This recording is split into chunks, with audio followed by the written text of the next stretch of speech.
Hello crafty friends, I hope you are all having a wonderful weekend wherever you are.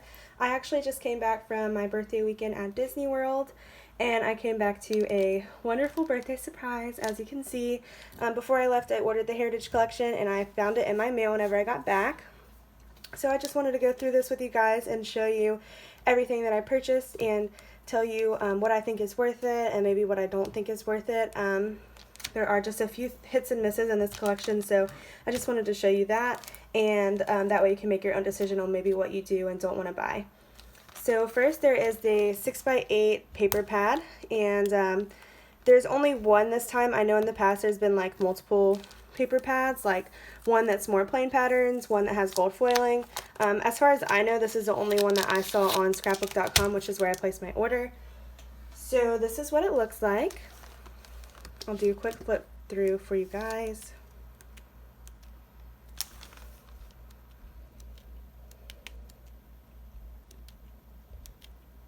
Overall, I feel like there's a really good mix of plain paper that you could use for like backgrounds or like layouts, and then a mix of papers that you could do like cutouts from, and some fussy cutting like some florals in the houses, of course, even these bows, and then really good ones that are like kind of busy but still usable, that are more for like aesthetics, I feel like.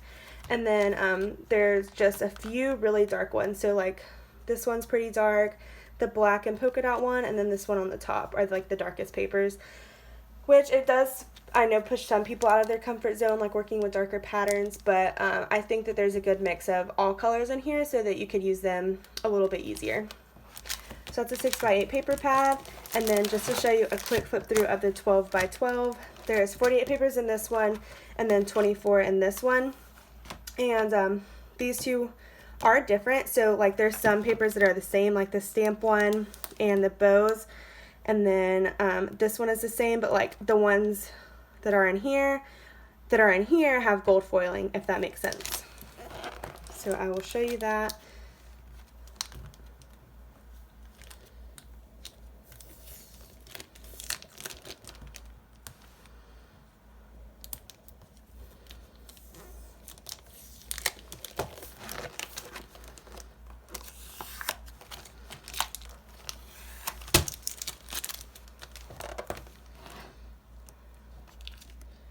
So as you can see, once again, there's a really good mix of just like kind of plain colored backgrounds and then busier ones that you can use to cut apart, or like this one would be really good for a scrapbook layout, this one as well. So there's a lot of different options with the paper pad, and you have 48 sheets with no repeats.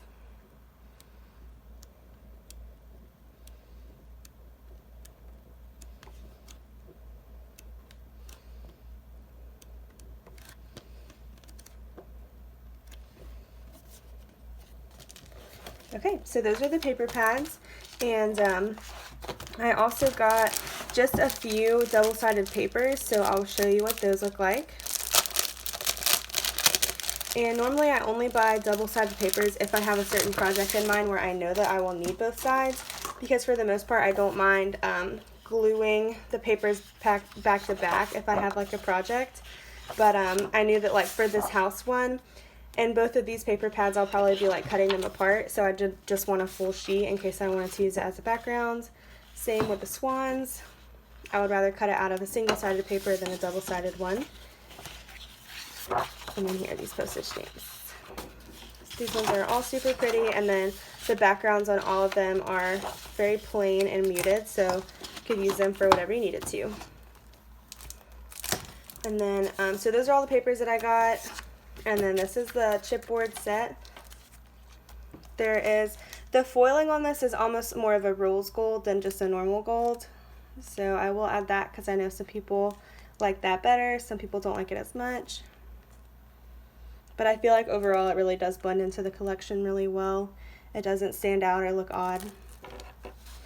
Okay, so that is the chipboard. And my favorite pieces are the deer. I love this floral. These houses at the bottom are super cute. There's a little book, and then up here there's some gorgeous butterflies that are really different from any of the other collections. Okay, so next I will show you the 6x12 sticker sheets. So this is the front, and as you can see, there's lots of icons, and the stickers are a bit smaller than the other collections in my opinion. And then this is the back. I am noticing that these ones also have a little bit more of a thicker white border than the other stickers, so that's something to know if you're not a fan of that. And it's only on certain ones, so like this house, the picture of the boy and the girl on the front, the butterflies have that, but then like this horseshoe and these little banners at the bottom don't have it. So just something to like kind of keep in mind if that's something that like affects your crafting. But yeah, those are really cute. And my favorites on these ones are this little squirrel on the front, the swan, and the rose on here. And then I like all these at the bottom. So this is the puffy stickers that I got. And I think that there was 2 different ones of these. So this one is black, white, and gold. And they're the same texture as from the Sunny Days collection. Almost like a thick acrylic type of texture. They're not squishy, if that makes sense, like a foam. So that's what these look like. Honestly, they're not my favorite. Yeah, I feel like you could just use like word thickers that you already have if you're really interested in it, and then like the icons on here are just kind of repeated throughout the rest of the collection, so you don't necessarily need this. I just picked it up. I thought it was cute, and it looked a little bit different on the website. For some reason I didn't know that it was black, white, and gold. I thought it was a little bit more colorful, but nonetheless it's still really pretty, and I'll definitely use it. Now this is a sticker book. She came out with one of these for her Sunny Days collection as well, which I purchased, and I loved it so much that I wanted to buy this one for sure. So you have lots of different options, and they're almost like a clear sheen, kind of like as if you were using a vellum piece of ephemera is what they look like whenever you add them to paper. So on the back of these ones are these photo corners and then some awards. More flowers on these ones, and then phrases. Here are some phrases again, and then some of these silhouettes and labels. On this one are lots of different icons, which I love, especially for journaling or whenever you're writing somebody a letter. I think they're really pretty, or even like a pocket letter, something smaller scaled. Those are great for that. And then these are some letters. And like I said, this would probably work best if you were like writing somebody a letter and wanted to make a headline on the page a little bit more fancy, because they do, if you put them on a really dark paper or a busy background, they just won't show up that well because they have like a clear backing. And some bows. So that is that. And then I also got the die and stamp set. This was a really cool idea to me, and I know the last time that she came out with this, it sold out really quick and then never was released again, and now it's like super hard to find. So I just wanted to go ahead and pick this up in case that happened again. But these are pretty basic shapes, and looking back now, I think that like you could find all of these ones if you wanted them for a little bit cheaper. So say like you just wanted like the circles and then maybe a swan, it'd probably be cheaper to buy them individually, and that way you would also have more options. Like if you were to get some circles, you could just get like a pack of different size circles so that you have more. I know they sell those for like reasonable prices, like maybe $5 to $10 for those dies. And then a swan die I feel like is pretty easy to find. And then the stamping on these is cool, but they're pretty much just phrases, so they just go into whichever one you want to put them in, so you can mix and match. It is a really cool idea, but I don't think that it's necessary for the collection. But if you wanted to pick that up, it's still worth it, I think. It's pretty cute. And then lastly, I have the ephemera for this collection. And this comes with 40 pieces of ephemera, which I feel like is a little bit less than what normally comes in ephemera packs.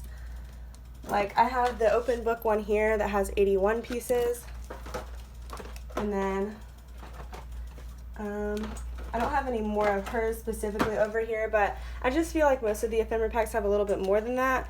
Either that, or maybe these ones are just a lot smaller than what I'm used to, because as you can see, like this little bag is so thin, It just doesn't really look like a lot. Maybe 40 pieces is normal though. But this is the back of it so that you can see everything that comes in here. And then there's some vellum pieces that are included as well.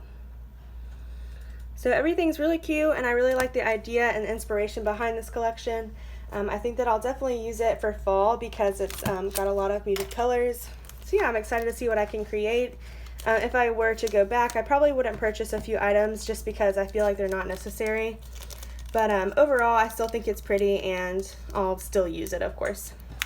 Yeah, thanks for watching, and I hope you all have a great day.